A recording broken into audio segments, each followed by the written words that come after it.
After millions of albums sold and a Grammy to go with it, Martina McBride is #1 once again. Her latest, Shine, now sits atop the country music charts. With me now, Miss #1, Martina McBride. Congrats on the #1 album. Thank you. I like that title, Miss #1. Miss #1. Nice. Well, it just seems to happen every time you drop an album. Boom.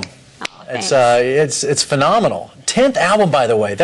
I don't know if it made me feel old, but 10 albums already? Really? Yeah, I know. And it seems like just yesterday we started out. But yeah, 10 albums. And like you said, to be able to still have them come out and do well is fantastic. So what was it about Shine? What was the inspiration? What was the thought? I mean, because you got to keep this fresh. I mean, because you have such a devoted fan base that they expect new and fresh from you. Yeah, you know, that's a challenge, actually. You know, making 10 albums, the challenge is how do I keep this moving forward? How do I keep from making the same album over and over again, but still be consistent for my fans?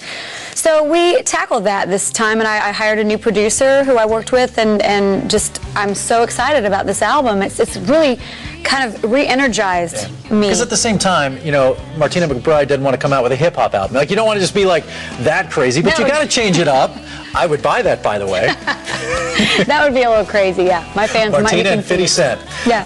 The album comes out next fall. Yeah. So many of your songs are inspirational, and so many of them, like, say, Independence Day, also kind of drive into charity work that you do in your causes, like you know, domestic abuse and other such causes. Was that your intention from the start? No, it was never my intention, but when I heard Independence Day, it really affected me. I mean, I just really became very passionate and inspired to try to do something to make a difference. You're going to start touring.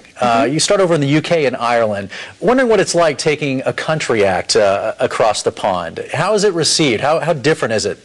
Well, it's great. I mean, we haven't toured over there since 1995, so, you know, we'll see. But so far the tickets are selling. And what's great about the Irish audience in particular is they all sing along very loudly and in tune. Yeah. So it's really fun. And in tune, which is far better than the American audiences, because we're not in tune. You have kind of transcended country music, if I may flatter you for a second. For instance, I'm going to an event tonight, Us Weekly Style Party, and I called and I said, well, what's it about? They said, well, we're honoring these fashion-forward celebrities, and Martina McBride, by the way, is our cover model, which I had no idea, so I'll see you tonight. But fashion, and you're really above and beyond just the country music.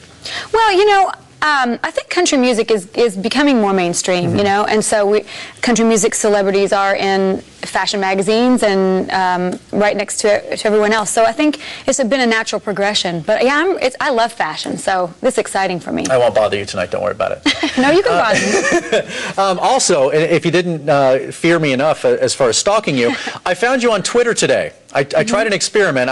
You Twitter, and as do I, and I found you at Martina McBride, and I noticed you went to lunch and you had sweet potato fries. Yes, I did. That was you. Yes, that was me. Yeah. And I just Twittered about this. I said, I'm at a TV Guide channel doing an interview. Nice people, good coffee. Well, you can change that after the interview.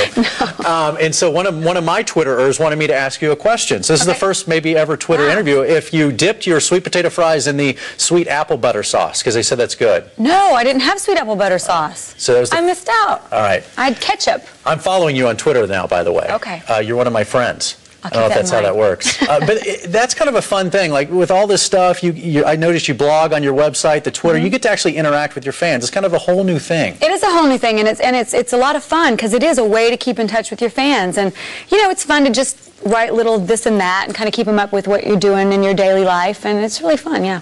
Interested. You have done so much. The awards, the accolades, the #1 hits, the albums.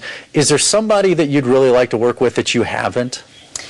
You know, I've been able to work with a lot of great people, but I don't know, there's, you know, Linda Ronstadt would be cool. There's just so many people. I know you just did like a tribute for George Strait. I know you've worked with a lot of these guys. I got to sing for Stevie Wonder at the White House, which was amazing. Yeah, you just worked with, you know, you sang in front of the president. Yes. Yeah, life's not bad. It's good. It's very good. Well, I will see you tonight, of course, at the big style show for Us Weekly. Congrats on getting the cover and the #1 album as well. Martina's new album, Shine, available now, and look for Martina on tour. And you can also Twitter with her, at Martina McBride. Hollywood 411 will be right back.